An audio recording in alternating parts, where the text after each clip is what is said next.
Welcome back to the Whiskey and Wisdom Podcast, everybody. This is your co-host, Tyler Y'all, and today I am with Chris Kellum. And our special guest today is Kaitlyn Sequin. Thank you for coming on, Kaitlyn. We appreciate you coming in early this morning. Yeah, thanks so much for having me. Absolutely. So not many times, I'm sure, have you drank whiskey at 10 a.m. in the morning? No, but I am prepared. Team player right there. I love that. It's like, I am prepared. It took a lot of mental prep to get ready to go. But before we get started into this, Chris, what are we sipping on today? So we have a bottle of Weller Special Reserve. If you look at the bottle, it says the original wheated bourbon. But surprisingly enough, on the Special Reserve, they actually swap out their wheat for rye grain. And me and Tyler were talking about this, that it pretty much, if you see a green label on a bottle, it's going to have rye in it. Yeah. If not a majority. And on this one, your tasting notes are supposed to be caramel on the nose with some honey and butterscotch. Oh, scotch. And it's supposed to have more like a smooth honeysuckle flair on the back end. But just like with any rye, I'm sure there's some spice. Yeah. I have no clue what honeysuckle is. I've never had it. You're not from the South. Never Nope. mind. That makes I'm also not from the South, so I do not know what honeysuckle is. Well, cheers. We'll talk about it. Cheers. That's pretty smooth. Not bad. I was going to say, for a non-whiskey drinker. Yeah. I'm like, I would hope it's not bad for what I paid for. No, so honeysuckle in the South is actually, it's a plant. It's like a little flower that typically grows like viney. Like every time I see it, it's up somebody's fence or like up a tree, and it has like yellow flowers. They kind of look like baby lilies, like they're just super small and just flare out. But as kids, you would take the flower and just pull it off, and you could suck the back end of it, and you could taste the honey out of it. Oh, interesting. That's why we call them honeysuckles. I think we actually did have those growing up. I'm from Yeah. San Diego. Oh, Okay. I was going to ask where you were from, so there you go. nice. Yeah, that was like a thing I always remember is like, oh, look, there's some honeysuckles, and we would just like yank them off the, like that's probably not the best thing for the world, but. Well, got to have fun somewhere. So going back into your story, you said you're from San Diego. Yep. I grew up in San Diego, and I was there all the way through high school. Okay. And then I moved to the central coast of California for my undergrad. Okay. And I went to school there for nutrition. Yeah. And then I've kind of moved around quite a bit. So after undergrad, I moved to Texas for grad school. And then I was there for about a year and a half. And when I graduated, I moved to Illinois and lived there for a little while. And then I moved back to the central coast of California. Was quickly reminded that I wanted to leave California in the first place. Why did I go back?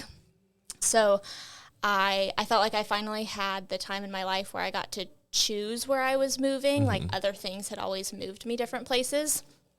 And my brother and I are really close, but he was raised in Utah with our dad, and I was raised in San Diego with our mom.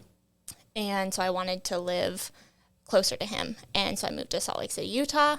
Okay. And I thought that that was going to be my final place. I was very happy there. And then I met my wonderful husband. And we had our daughter. And we both realized that we didn't really want to raise kids there. Okay. And he loves Wilmington. He's from Utah, but he absolutely loves Wilmington. And I was like, hey, you got to know, I'm not leaving. I'm not leaving Utah.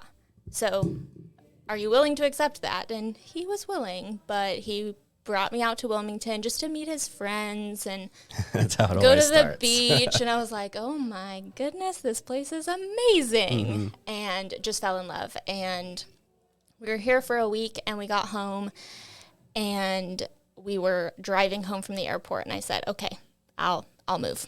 Yeah. So it took some time for us to get our lives together, but about the time our daughter was a year old, we were able to move out here, and now I am never moving. Awesome. It's set now. Yes.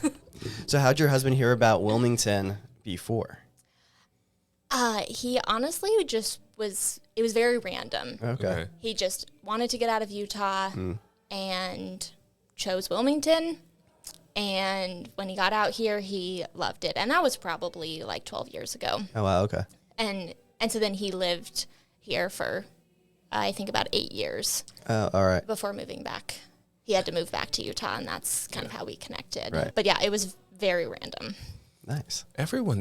There's a lot of people I know that like the people who like ski, snowboard, all end up either on one of the coasts for like their travels. And it's weird that so many people I know from Wilmington are like, well, we're going to Utah for skiing or something of the sort. And then those people, they talk to somebody, and then those people from like Utah end up here. And I'm like, it's so small. But Wilmington also really doesn't have the waves to like sustain the people like, oh, I'm here for, like, I love the city, but I want to go surfing. And I'm like, I feel like there has to be more for you to do because there's not that many waves out here. Yeah. I'm not a surfer, so I don't know. I like to watch people surf. I love to go to the beach. I didn't actually like the beach growing up because San Diego beaches are freezing. Yeah. Oh, that's right. Yeah. And it's like, even just the beach in general is kind of cold and windy. Mm-hmm. That's all my memories of it was like laying down in the sand so that you could feel the warmth of the sun. But if you sat up, then you were cold. And you never went in the water. Okay. So then you were just sandy and cold. Yeah. Yeah. It doesn't sound like fun. No. And then you get here and you're like, oh my gosh, you can like actually play and go in the water. Right. And do all the things. Yeah, like the real beach experience. Oh, that's funny. So, like, I grew up, this might date me, watching Baywatch. And my head was like, I thought this show was based. No. I thought the show was based in California. Does anyone? Oh, I did too. So to me, I'm like, as a normal person, as an adult, I'm like, those waters are frigid. Yeah. Why are people swimming this often? Because I talked to people who live there and like, yeah, we don't go in the water. So I'm like, how are all these people drowning? Like, I wouldn't be in the water in the first place. Sorry, that was just the random, because my head was like, isn't it cold? Why are so many people? The only reason I thought it was Cali because of the lifeguard stands, like whatever their things. So you're just going to leave us in anticipation and not tell us where it's based out of? Oh, I don't know. That's what I'm like trying to figure out. Okay, so note to self, don't let Chris have a computer while we're recording anymore. Anyway. So have you always had your own dietitian practice? No, so I actually started it when we moved out here. Oh, okay. So I've worked in kind of a variety of different fields in the dietitian world. And when we were moving out here, I obviously was needing to switch jobs. And I was just trying to figure out what would work for me as a mom. Because when we were living in Utah, we had our first daughter, and I left my job before we even moved out here because it was just way too demanding. I was working over 50 hours a week. Oh, wow. Having to work late into the evening, getting called in on the weekends. Like, there was no consistency. I worked in a children's hospital. Oh, wow. Okay. And my husband was like, man, you don't like your job anymore. When you started there, you absolutely loved it. You were so happy. And now you're not happy, and you're missing out on our daughter growing up. Yeah. And so I left about 6 months before we ended up moving out here. And I just spent that time trying to think through what I wanted to do. And as I looked at jobs, I was like, man, there is nothing that's going to fit what I need out of a job. I was in management before, and I liked that, just having a lot of responsibility and a little bit more control. And I had a relatively flexible schedule when we were staffed well. Yes. Right. Understand. But then when we weren't, it was an absolute shit show. Yeah. Right.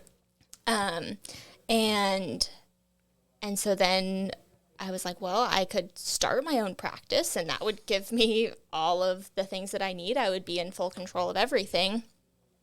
And so I spent the next 6 months kind of formulating exactly what I wanted my practice to be and doing all of the training and learning to figure out how to actually make that happen. Yeah. So were you doing the nutrition side at the children's hospital then too? Yeah, so I managed their food service department. Oh, okay. And so I was responsible for putting together like the menus and lots of recipe development to have all of the different diets for the different kids in the hospital based off of their different needs. Okay. That makes sense. Yeah, and so I worked a lot with all of the dietitians that were working like one-on-one with the patients in the hospital. Oh, okay. Because I had to make sure that the diets and things that we were doing while they were in the hospital matched what those dietitians were teaching them to do at home. Okay. So yeah, super fascinating job. I really loved it. Yeah, it's really neat actually. Yeah. It's one of those things where like you see it in practice, but you don't realize there's actually has to be someone on the back end who has to put it all together. Mm-hmm. Like I said, my brain just figures these things. I was like, oh yeah, there is someone who has to actually make a meal plan for people and like make sure they're healthy and growing well. I just think that's kind Yeah, of because I'm sure that's really important for kids, especially, right? Yeah. And we were like, I mean, because it was like a pediatric specific hospital, like we got very extreme cases. Right. yeah. And so, yeah, there was a lot that went into it. And then we had lots of kids that were also tube fed, or we had infants that were on formulas and specialized Right. formulas. And so a lot of work went into that side as well, making sure that we're meeting those needs separate from like actual food and oral intake. So, Chris, I promise I have a lot of silly questions.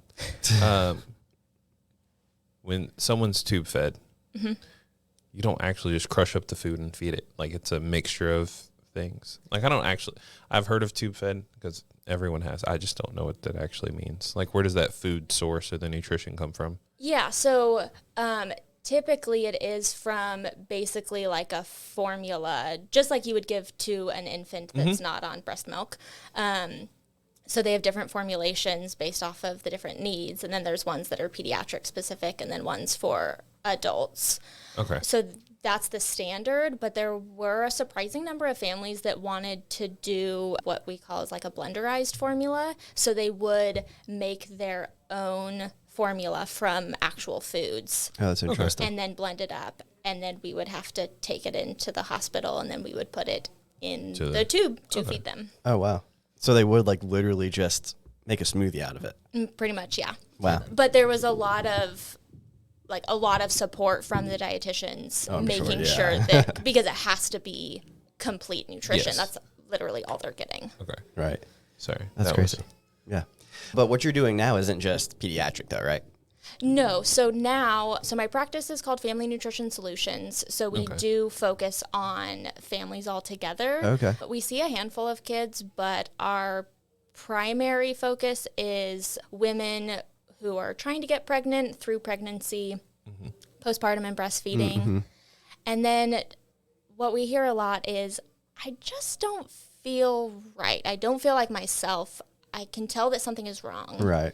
And oftentimes they've gone to their doctor with these same concerns, and their doctor has said something like, well, we ran your labs and everything has come back normal. Right. Yeah. Or what really kills me is you just need to lose some weight, Yeah. or it's all in your head. Yeah. Yep. So then we're like, okay, we will listen to you and find the root cause of what's going on and help you start to feel better. It's been crazy. We brought on so many different people over the past couple of years that either have that same exact type of story, that had to go and seek other help other than their like primary care doctor. And then we've had other doctors on who are in that functional field that they don't really have to do any advertising, right? Because like when your primary care provider isn't able to provide the value, you go out searching for someone who's willing to listen to you. And it's crazy now that you would think your primary care provider would be the one to sit there and listen to you like it was back in the old days. But now you have to go out to these places that aren't accepting insurance as much, which is another reason why I bring that up, because I wanted to come back around to that. You do accept insurance though, don't you? Yes, we Yeah. do accept insurance. Yeah. So, and lots of people don't know how much coverage they can actually have with nutrition counseling. Like I was talking to somebody the other day and she was like, oh, I have crap insurance. And I was like, okay, well, what do you have? Like, let's talk through that. And she showed me her insurance card and I was like, oh, I see that plan all the time. your visits are going to be covered 100%. You won't have to pay anything, like no copay. And you get 30 visits per year, which nice. I start typically by seeing people every other week, but I only have a small handful of patients that I see every other week for an entire year. Right. Yeah. And that would be 26 visits. So we have more than enough of what we need. So yeah, we do accept insurance because, like you said, it can be so expensive for people to go and pay out of pocket for these services. And when I'm wanting to see people frequently, like every other week, that's really going to add up and get really expensive. Yes. And I just want it to be affordable. I don't want to just be able to provide care for people who can spend a lot of money. Yes. I want to help people that can afford that and make eating healthy more realistic and like achievable for people. And from following you on social media and everything too, so you make eating healthier kind of more approachable than what I've seen other people. So can you explain how you do that a little bit more? Yeah, so I just start where people are at and then take the approach from there. So if somebody is eating fast food every day, even though the ideal may be for them to cook at home, that's just so unrealistic. So we'll start by eating one meal at home and then determining, okay, what are better options at fast food restaurants? Right. And then maybe that person doesn't really want to work on their food as much. Maybe they want to really work on physical activity. Then, like, if that's where your motivation is, then let's tap into that. It just doesn't make sense for me to, like, I'm not going to push my own agenda on somebody. Yeah. I'm wanting to help you reach your own goals. Right. And so helping you kind of find out what those goals are and then how to take a very stepwise approach with it. Yeah, I love that. That's kind of the same but different in the financial services industry, which is where I'm at, where everyone's always like, oh, well, I want to make it as much money in the stock market as possible. Yeah. Right. It's just like the same concept as like, I'm going to make every single meal possible in my house and it's going to be the most healthy. I'm going to get all of it from Whole Foods. And you're like, okay, that's wonderful. And I hope the best for you. And I hope you can achieve that. Yes. Yeah. It was like, but what's the actual goal that you're trying to accomplish here? Because maybe that goal doesn't even fit with what the ideal of the world is. And so I really appreciate like kind of seeing that approach and what you're kind of putting out there in front of other people as well. I think it makes it easier to approach someone like yourself and say like, hey, you know what, this is where we need to start at. Yeah. And I'm actually glad that you brought up like the financial piece of it, like buying everything at Whole Foods. It has been a consistent topic over the last couple of months where people are saying that because of the economy, they're not able to eat as healthy as they'd like to. And so then we're having to make modifications from there of, okay, we would prefer to be able to buy, organic produce, but if we can't do that, then what can we do? Is there some organic produce that we can buy? Can we not afford any? And then are we going to frozen fruits and vegetables because that's what fits in your budget? Like, of course I'm never going to turn somebody away because you can't buy all of the perfect foods from Whole Foods. Right. Exactly. And it's crazy too. Who was I? I think I was watching something where it was like the mindset of like, oh, well, I can't buy all of this organic food, so I'm going to go and buy like a half dozen donuts. And it's like, okay, that was a really weird jump that you made there. But like a lot of people make that jump. And it's like, well, if I can't do it this way, I'm not going to do it at all. And I don't think that's right. Yeah, absolutely. I hear people all the time, they're like, I don't have time to cook or, go grocery shopping and do the things, but then they'll like run through a 7-Eleven and grab a candy bar. Yeah. Like, yeah, because it's cheaper to get a candy bar than to get a banana. I'm just kidding. I was like, not a banana, but I know where you're going. Not a banana. Banana's like 85 cents. I also don't go to a 7-Eleven because we don't have one in town yet. There is in Leland. You haven't brought me a slushie yet? I'm sorry. I'm just kidding. Slushy was one of my number one cravings with my first pregnancy. And in Utah, there are lots of 7-Elevens, so I knew where all of them were on my drive home. And it was bad how many of those that I drank because, surprising, they're not good for you.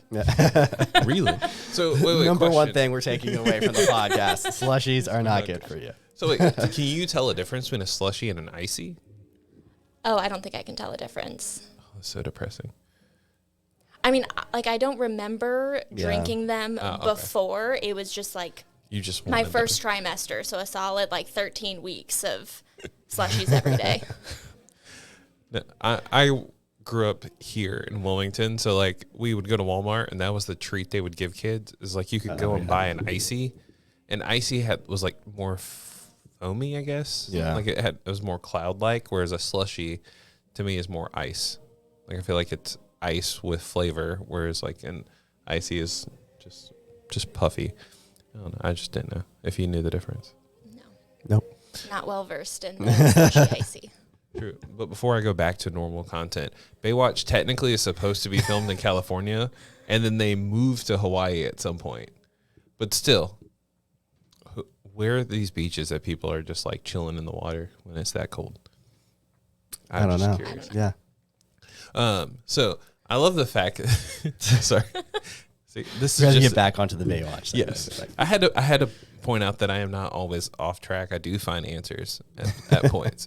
Like I was saying, I love the fact that we've talked to people who sit there, and it is really hard to accept insurance because insurance makes life difficult for providers, which annoys the mess out of me. But I like that you've grown your business to a point where you can actually accept it and help those people who, like myself, don't have the best insurance. Well, knock on wood, I have my insurance is insurance.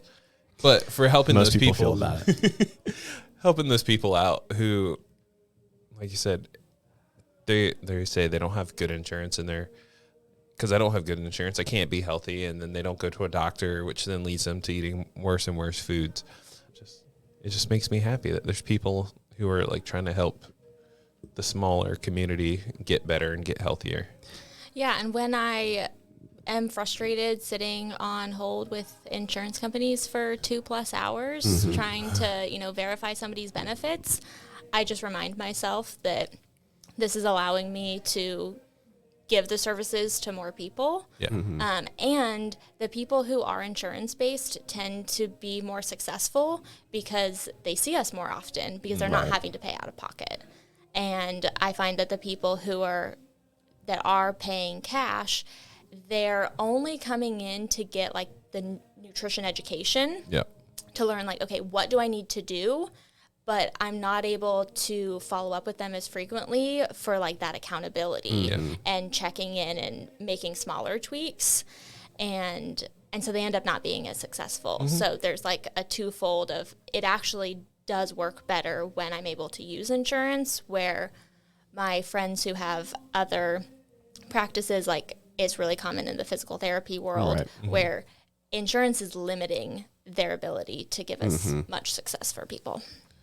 Which is so annoying that insurance is a topic in and of itself. Definitely. It hurts my soul some Yes. days. Is there something that you see more often than not in your practice right now that you would say like, hey, like this is almost like an epidemic type of thing? And if there is, what are a few things that if our listeners fall into that, what's a good place to start? Yeah, so probably the number one thing that we talk about with everybody is insulin resistance. And so that's like the precursor to diabetes, essentially. Yeah. But because we're also working with people during pregnancy, if you have insulin resistance going into your pregnancy, then you're at higher risk for gestational diabetes and preeclampsia. So people will come and work with us to help prevent those things during their pregnancy, which is like the dream for me. Because when I started, I was getting people who were in their pregnancy or postpartum of like, I dealt with all of these things and now I'm not feeling good. But now that we're getting the word out there and we've been around a little bit longer, people are able to start seeing us sooner. Right. So The biggest thing that has been irking me lately is that when you go to your traditional doctor, they will pretty much always run a fasting glucose, so to determine how much sugar is in your blood. And then typically they'll run an A1C, so that's looking at what is your blood sugar over the last 3 months. And that is kind of the deciding factor for a diagnosis of like prediabetes or diabetes. But there's a test called insulin that will determine what your insulin levels are in your blood, and that is a really good predictor of like, do you have this insulin resistance? So basically your insulin isn't working as well to bring your blood sugar levels down. Okay. And we can catch things like diabetes or gestational diabetes significantly faster. Right. Yes. But that's not a test that is It's mind-blowing. routinely run. And usually when I have patients ask their doctors to like add it on to their lab work, there's not typically any pushback. But every once in a while, I'm surprised when the doctor is like, nope, we're not going to run that one. And it's not a very expensive test. I say it's probably only like a few bucks, like when it comes like on their side. Right. Yeah. And even for the patient, like even when it, for some reason, when it goes through insurance, it tends to be more expensive than if they ordered labs through me and just paid out of pocket for it. But insulin resistance is going to increase your risk of all sorts of conditions. And then, I mean, most people also are wanting to lose some weight as they're coming and working with us. So if you have that insulin resistance, it's just going to make it significantly harder for you to lose weight. So when your doctor says, just lose weight. You're like, but how? Yes. And then you have things like insulin resistance that's making it more difficult. And so then they're not able to lose weight and they're feeling frustrated. And then their doctor wants to put them on medication. Right.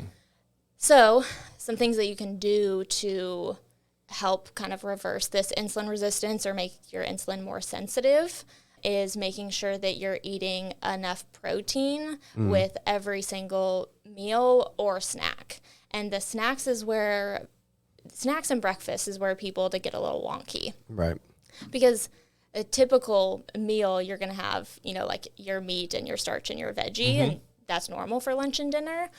But like just eating a bowl of oatmeal with some fruit is... There's no protein really there. Right. Yeah. So there's a little bit of protein in oatmeal, but not nearly enough to offset all of the carbs. So it's not that carbs are bad. It's just that we need other things to balance them out. Yeah. And same thing with snacks. Like people are like, oh, super healthy. I'm just going to grab an apple. And it's like, great. And an apple is a really good choice, but we need some protein to go along with that to balance out the carbs. So that's why we do peanut butter and apples. Yeah, and so that's helpful. But even peanut butter, ideally, we would want something a little bit more. If somebody is like truly insulin resistant, really pushing on the like pre-diabetes, diabetes side of things, I would want something a little more like string cheese. Oh, interesting. Really, lots of the dairies are great. I didn't. See, I've always seen like snack options, and I never understood why is this an option? Like growing, like I said, people are like, oh, do apples and peanut butter, or like celery with peanut butter on it, or celery with cream cheese, and it's always just something that I grew up as like a snack, but I didn't realize that there was technically a reason behind it, and now I do. Yep. The other thing that's super helpful is any sort of movement after you're eating. So when we eat, then our blood sugar levels are going to increase. That's just the natural response. Yeah. But what gets blood sugar levels back down quickly is moving your body. Oh, that's interesting. I did not realize that. Yeah. So I shouldn't nap. No, just walk around a little bit. Like I'll tell people, like if it's unrealistic for you to eat your dinner and then go for a family walk, can you like do your dishes and bring a load of laundry up the stairs, like anything to get your body moving. It doesn't have to be this like structured activity. Okay. But not eating and then like vegging out in front of the couch for the next 3 hours. Yet again, Makes sense. something like people do. And I was like, oh yeah, they eat dinner and they go for a family walk. I was like, I didn't realize that's a good way to help like keep your insulin down or getting it to work.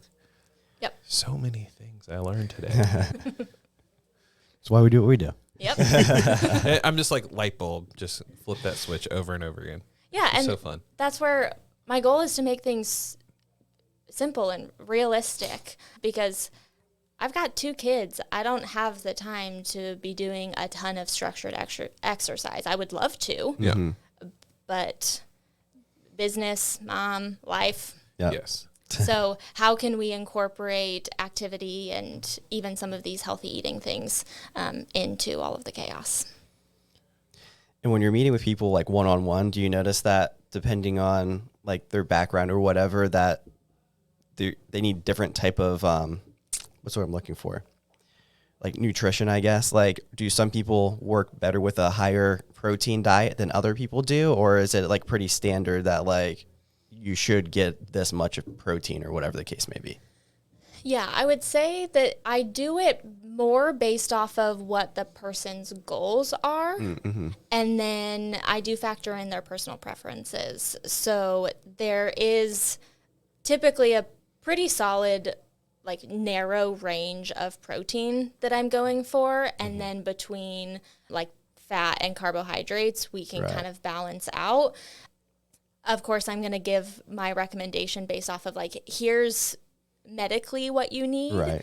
But if if we have a little bit of wiggle room, if we're thinking like macro wise, if we have a 10% wiggle room, would you prefer to eat more fruit, say, or more nuts that are higher in fat? Right. And kind of let them make that decision based off of their preferences. Yeah, makes sense.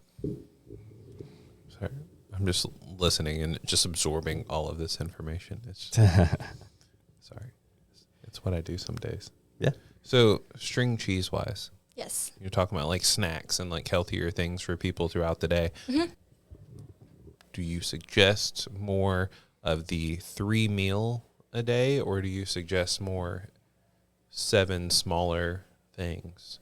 Snacks. I don't. Yeah, so I definitely don't recommend the like 3 meals and 3 snacks. That's too much. Oh. I recommend usually eating about every 3 to 4 hours. And I would say for most people that ends up being 3 meals and 1 snack. Okay. So we want enough time in between meals, and that's more for gut health.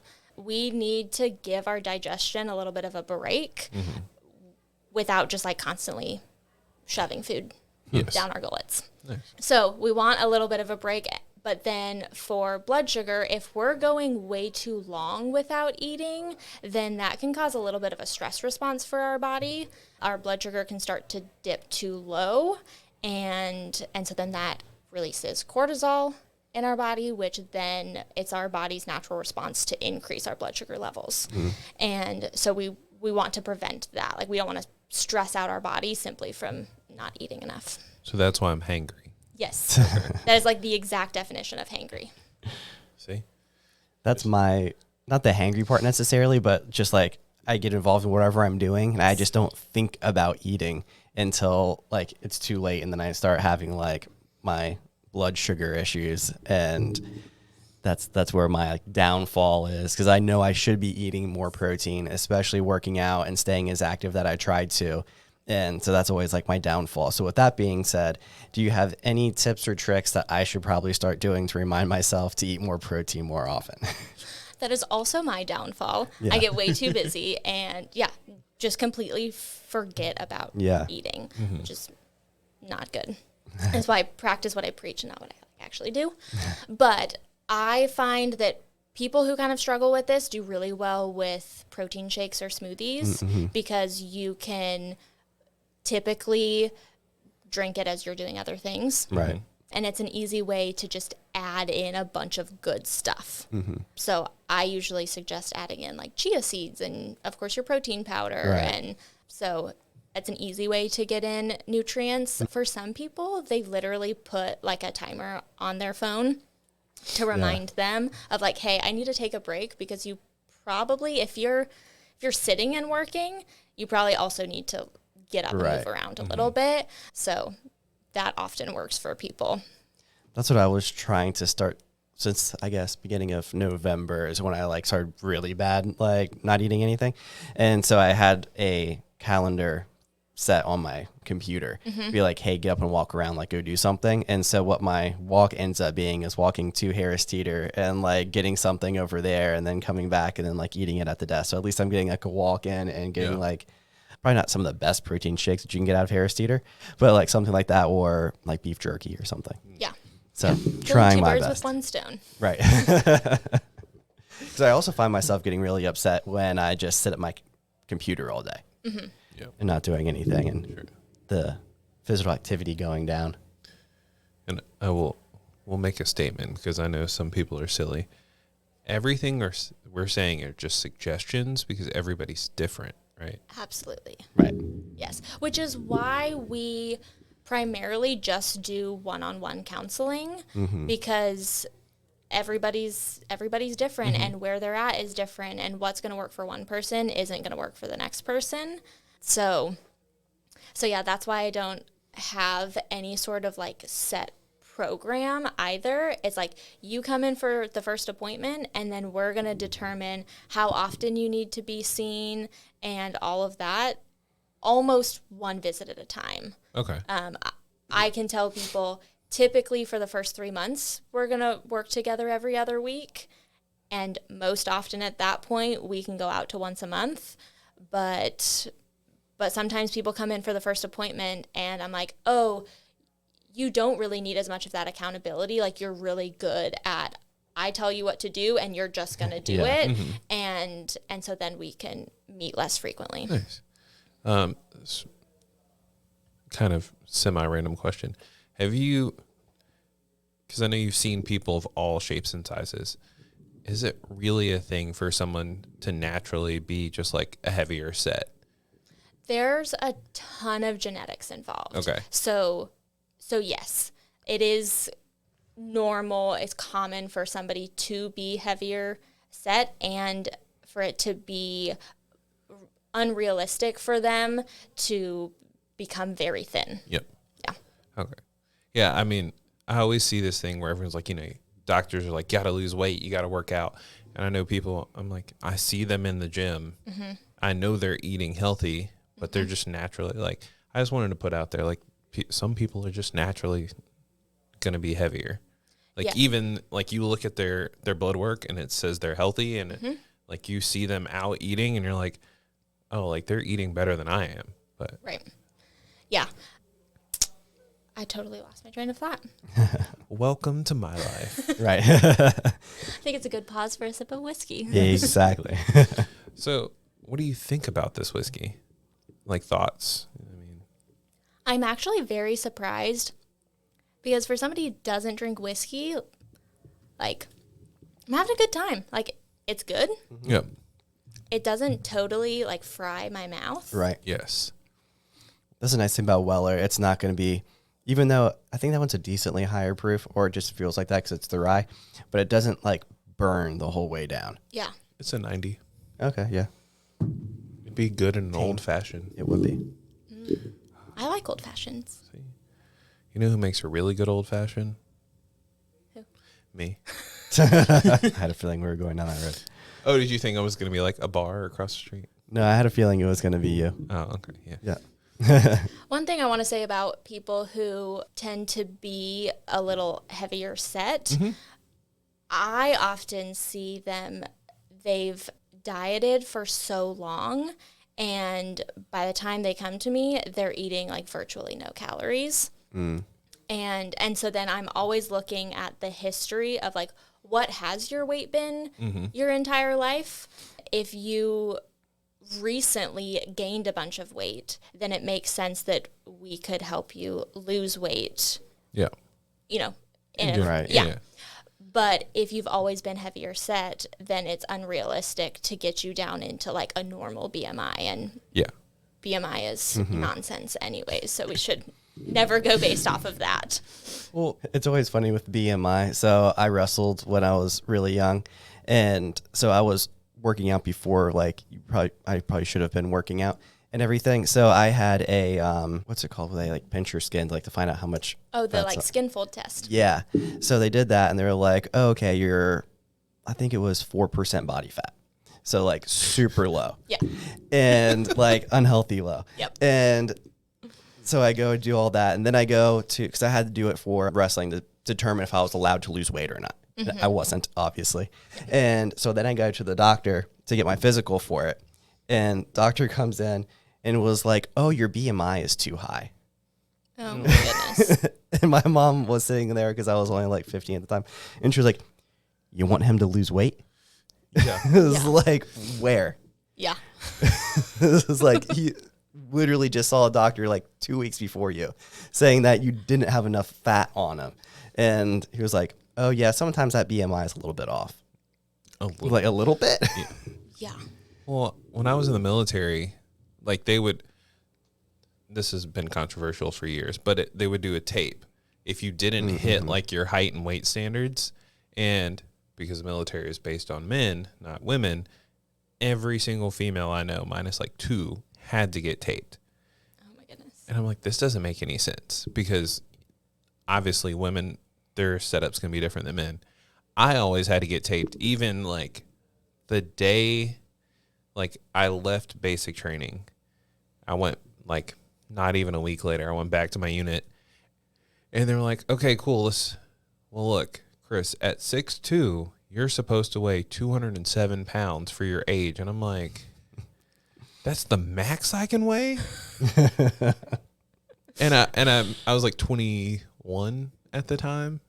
And I was like, okay, that seems understandable. And then I would look at myself in the mirror, and I'm like, I look emaciated. Mm-hmm. And now I'm like, oh man, I wish I could get back that small. But I understand, like, as you get older, like if I got to 207, I would look sick. Yeah. I think I'd be fine if I could get back to like 230. Goals. Yeah. I think the dangerous part of like where America's at right now is having those two separate sides, right? Yeah. Is the one side being like, oh, you're too big, you need to lose all of this weight, whether it's healthy or not for you. Mm-hmm. And then you have the other side which I appreciate, but then there's also the dangerous side of it, like the body appreciation and everything. It's like, yeah, I get that, but not to the detriment of your health. It'd be like, oh, I'm allowed to be big, so I'm going to continue eating my 5 Big Macs a day. Right. It was like, yeah, you should be happy in your skin, but you also should be doing something to have better nutritional value to your life. So I think it's like dangerous on both ends of that spectrum, and I'm sure you see that a lot in the work that you do. Yeah, I try to be right in the middle of like, let's help you have a healthy relationship with food, but also really focus on optimizing your health. Mm-hmm. And so I'm not going to be super concerned if somebody, like you said, if their blood work comes back and like everything is looking good and they feel really good. I don't care what the number on the scale says. If they're wanting to lose a little bit of weight, I will help support that, but I'm going to make sure that we're not worsening their health just to drop 10 pounds.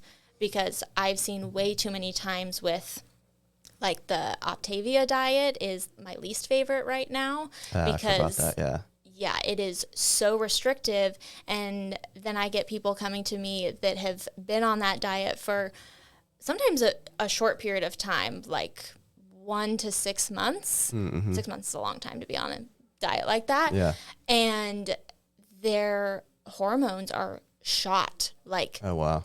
Like they're not producing as many sex hormones as they should be. And of course they feel like crap. Right. And it's like, well, you starved yourself. And that's you know, crazy, with the goal to lose a little bit of weight. And yeah, we definitely need to get away from that. Something that I've noticed too, just from what my family's involved in and me trying to like optimize my body as much as possible too, is I've almost stopped even looking at the number on the scale as much and doing more blood work more often. Because I think that's kind of, or at least for me, and tell me if I'm wrong, that's kind of more of the telltale sign of like if you're moving in the right direction. For sure. Yeah. And I like having people get in-body scans, so assessing like body fat percentage. And if we're talking about like this body positivity, those dietitians and people in that space tend to not like the in-body scans. But I find it really helpful because when people go on these extreme diets and are really cutting calories, they're typically losing muscle mass. Right. And sometimes they're losing muscle mass and they're putting on fat mass, but the number on the scale is changing. And so they feel good. But then when we really look at the numbers, everybody is like, oh no, I don't want to be losing muscle mass. I'm like, of course not. And so it can help us know that things are moving in the right direction, even in like a body composition sense. But I, of course, would love if more people did blood work more frequently. Yeah. Yeah. And they actually, I think there's a free one at NutriPrime Nutrition that's off of Eastwood Road. So if you go into the supplement store over there, you can get on there and do a free. Oh, wow. Yeah. Yeah. I know there's lots of gyms and there's even like a couple businesses in town where like their employees can come and get an in-body scan. Oh, nice. Yeah, that was one thing that I've realized over the past 2 years, or I guess 3 years now, like doing 75 hard and focusing more on it. So when I first started my nutrition and kind of physical health journey, I was weighing around like 140 and I was like, oh, I can't gain any more weight for whatever reason. And I was like, you know what? Like, I don't like the way that I look. I don't look healthy. It was like, what do I need to do? I'm like, I'm gonna start putting on more muscle. And so I stopped looking at the scale and I was just focusing on muscle. Yeah. And about last year I stepped on the scale. I was like, shit, I weigh 170 now. And like, I never thought I'd weigh that, but I look much better. I feel much better. I have so much more energy than I did back at 140. Yes. And I find it helpful when people focus on just one thing.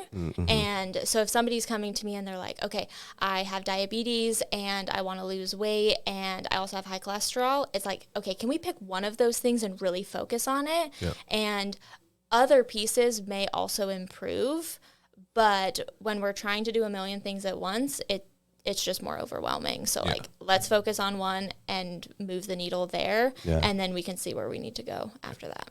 It's a super smart way of looking at it. Yeah. Even think about that. It makes a lot of sense though. Yeah. But like you did it with like, okay, I'm just going to put on muscle mass, because if you're trying to put on muscle mass and I don't know, maybe try to lose fat mass at the same time, like that's just more challenging. Yes. Right. Because for the longest time, like when I was doing MMA and stuff too, I was like, let me put on weight, but because I was still in the, like, I was never going to fight by any means. But like in my head, I was like, I want to stay in this weight class. I don't know why I was in that mindset, but I just was. And I was like, if I was to fight, I'm going to fight at 135, but I need more muscle. And so I was trying to lose weight while put on muscle. Yep. And I didn't have a lot of body fat to lose to begin with. So it was then actually those two goals were actually contradicting each other. Yeah. So that was my first journey into it. And I was like, okay, I'm going to focus on this and then just go in this direction and not worry about it. And not knowing that was actually a good thing to do. Yeah. And I have a lot of women do that are wanting to, like, their end goal is weight loss. And I say, oftentimes they'll get an in-body and we'll see, okay, you don't have a lot of muscle mass, so let's do that first, because it's going to be easier to put on more muscle mass when you're in a calorie surplus. Right. So let's not worry about restricting a bunch of things and put that muscle mass on. And then once you have more of that muscle mass, then your BMR, like how many calories you're burning like at rest, is going to be higher. Right. And it's going to be easier for you to lose weight at that point. Yeah. Oh, that's neat. That's one of my favorite things, like, because I'm a nerd and weird like that, is like when I'm on like Instagram or whatever, like seeing the body composition photos next to each other where they weighed the same weight in two different pictures but look completely different. It's crazy how anyone can do that and how your body works in those ways. Right. Just by fat versus muscle. I need to get on that side of Instagram. I'm trying to figure out how to shift my Instagram focus. Well, start by Push-up following challenge. me. Yeah. True. And then engage with my content. Okay. And then you'll get more of my type of content. So wait, See? where can we find you on Instagram? So I am at dietitian_Kaitlyn. Okay. And that's all of my nutrition world. And then I also have another account at Family Nutrition Solutions, and that is all recipes. Okay. So Kaitlyn with a K or a C? With a K. Okay. The best way. Yes, Yep. of course. No, my whole Instagram is watches and shoes, and then my suggested reels are all over the place. Yeah, we won't talk about that. It doesn't make any sense. So, in reality, what would success look like for you, like business-wise? That's a good question. I have lots of hopes and dreams. Yeah. So I currently have one other dietitian on my team. Mm-hmm. So I would love to have not too many, but maybe 3 where we each have a very narrow focus of like what our specialty is. Because right now, myself and Sarah, we see a lot of different types of patients. And it's fun, but it's also like you can't be an expert in everything. Yes. So I'd like to expand that a little bit. And then I am working on developing some group programs because I do miss like the community aspect, and it can be really helpful. So I'm working right now on like a pregnancy group program. So everybody who's going through the same thing at the same time. And while I can give my suggestions of, hey, this is what worked for me when I was nauseous in the first trimester, other moms may have other tips that have worked for them. So developing some more of those group programs to help people kind of work together on their nutrition. That's great. Yeah, That probably really helps on the words today. Accountability side. Yes. I was like, it's not just me. Chris and I were up late drinking last night too. So. I just Not typically this has happened. Yeah, I just have mom brain and lack of sleep. Oh, understandable. Yeah, with the 4-month-old, that definitely happens. Yep. Yeah, and she is up all night. So I'm assuming you know Alex. Mm-hmm. Richardson? Yes. Okay. Absolutely. She's fantastic, and so is 4th trimester mission. That's why I love this podcast, because I tell Tyler all the time. That's where we first met, was at her nonprofit thing. Yep. See? I remember that now. Yeah. See, Tyler doesn't even know it. I'm just like, I bet you. She's a dietitian. She's a mom. She probably knows Alex. Yep. And then the other option would be Upper. So. Yep. I love Sarah as well. See? Yes. But Very small community. yeah, the whole 4th trimester is what made me ultimately start my business, because after I had my daughter, I was like, man, pregnancy is tough, but you get seen so often. And then after you have your baby, they're like, see you later. Yeah, good luck. Yeah, like no follow-up. And because a lot of my experience was in pediatric nutrition, I felt very confident in terms of like how to feed my baby through like infancy and starting solids and beyond, and then also how to feed myself while breastfeeding. And then there were a million other things about having a baby that like you just live on Google as a new parent of like, is this normal? Is that normal? And if I had to add in, what do I need to eat and how do I make sure I have enough breast milk supply and how do I start solids? Like if I had to add that onto my mental plate, I would have broken. Like, I don't know how I would have survived it. And then I realized that there's not a lot of resources in terms of like, how do you learn that if you didn't go to school for it and have that be your jobs? And so that's where I was like, I need to help moms have a better 4th trimester and then help them feel more confident raising their kids and like into motherhood. Yeah, it's a great idea. And like even on like the dad's side of it too, like when we had our first kid, like you said, like my wife was going to all of the appointments and everything, and you just felt like you had like your hand held like through this whole entire journey. And then like the next couple days after your kid's born, you're in the hospital and everyone's like helping you take care of them and stuff. And then they're like, all right, discharge, have fun. And you're like, now what do I do with it? And then you're home and you just have this like crying baby and you're like, oh no. Yep. There is no handbook for parenthood. No. And just hope that you have a really good support system around you is really what it comes down to, which I think is important with fourth trimester mission and what you're doing and everything too, is just being able to have those people around you, which I think is interesting and a great idea that you're doing, like the family nutrition. Because so many times people think it's a journey on your own, and it's really not. Yeah, and with like the struggle that I'm seeing from oftentimes moms, just because that's who we tend to work with, is they're like, okay, I have my own personal nutrition goals, and my spouse doesn't like vegetables, and my kids are picky, and they won't eat meat. And so then it's like I'm trying to help the mom reach her goals, but in the context of her family's preferences, because no family should be cooking separate meals for every single person, because who has the time for that? Right. So my goal is to get that the entire family eating for the most part the same meal, but then meeting everybody's needs, which is hard. Yeah. Easier said than done. Yes. All right, we are coming up on an hour already, which is pretty quick. But if you were to tell your younger self one thing, what would it be? Ooh, that is a good question.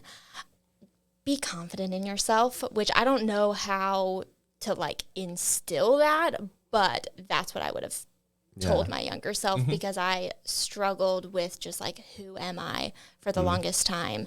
And it wasn't until I moved here that I found who I am. That's awesome. So do you think that was from the change of scenery and just starting something new? Or were you already kind of on that journey of like finding out who you are? I think I was a little bit on that journey, thanks to therapy. Oh, yeah. So I think that was the biggest push. And then the move, and honestly starting my business, it forced me to like, I was like, I have to be successful in this. I haven't given myself an out. So in my mind, there is no option for me to fail and go find a traditional job. I will do whatever it takes to make this work. And so it was almost like, rather than making this work for me, it was like it was separate from me, but it required me to just go out and be confident in myself and my business and my knowledge. And so it's a little bit of like, you just got to fake it till you make it. But I'm now at the point where I'm like, oh, I really am confident in myself and I believe in what I do. Nice. It's amazing what the human psyche can do when, for lack of a better term, burning the ships, right? So when there's no turning back and you only have one direction, you'll figure it out. Yep. And you'll grow real fast to get there. Yep. Yeah, no, it's by far the best thing that's happened, like, for my own personal development. Nice. So, question. I love your questions. They're great. They're so random. That's why they're fun. I feel so bad when I talk to. I'm like, my brain is way over here. How did you find a therapist? Oh, I got so lucky. So this was the therapist that was at the children's hospital that I worked in. And she was like literally in our building. So we had a huge hospital system and there were tons of therapists, but she was the one that was on site. And so it was just like path of least resistance. And I went and saw her. And because it was a pediatric facility, there was a lot of people who had either past trauma with their childhood that led them into working in pediatrics, or just working in a children's hospital can be super depressing. And so like trauma that happened there. So she was a trauma-informed therapist. Oh, wow. And it was like I didn't even realize that that's what I needed until I got there. And she was like, oh, you have trauma. Let's work through this. And so it just, it was just perfect. Nice. Awesome. You talked about not everyone, a lot of people we've had on have been like, oh, I went to see a therapist. And I'm like, I'm curious as to how people find their therapist, because I know it's so hard nowadays to, one, accept that you probably need to talk to somebody besides yourself. So I don't know. And that's why I like to be very open about, like, I have seen a therapist in the past. I'm seeing a therapist now, becoming a second-time mom, had its own separate challenges, and also be willing to, like, if you're with a therapist and it's not clicking, it's not feeling like the perfect fit, just be okay with, like, saying, hey, this isn't working, and, like, finding somebody else, because, like, you need that for you, and if you're working with somebody that's not a good fit, you're not going to make the progress that you need. Right. Similar to work. If it's not working out, you should go find a new job. Yep. Yeah, you got to be happy with your life. Yes. Exactly. You spend a third of your life there. That's why I like it. Yep. All right. And I know you mentioned kind of where to find you on the socials and everything. Is there anywhere else that people can go if they are seeking your services? Yeah, so our website is fns.health, so that's for Family Nutrition Solutions. And you can check out our website. Myself and Sarah, we have our bios on there, and then you can request an appointment on there. It's super simple on, like, the initial request, because we're basically trying to figure out what's the, like, most basic information that we need from you to help identify which dietitian you need to see, and then we follow up from there. Awesome. Love it. And as we've found out, you do accept insurance, and it sounds like it's a lot more, the insurance is a lot more willing to help people out. So I guess it doesn't really hurt to reach out, right? And just to kind of put the feelers out there. Yep, absolutely. And then we have an office in Leland where right now Sarah is seeing people in person. Okay. And because I have a baby that won't take a bottle, I am solely doing telehealth and working from home. Good to have the flexibility, though. Yes. Love it. So yeah, thank you for coming on. I know my brain is all over the place, but I felt like I learned a lot. Awesome. Very helpful. So yeah, you guys, thank you for listening to this episode. As per usual, like, comment, share, subscribe. Check us out because we are on YouTube, Apple Podcasts, and Spotify. And hopefully we'll catch you in the next one. Cheers. All right. Thank you.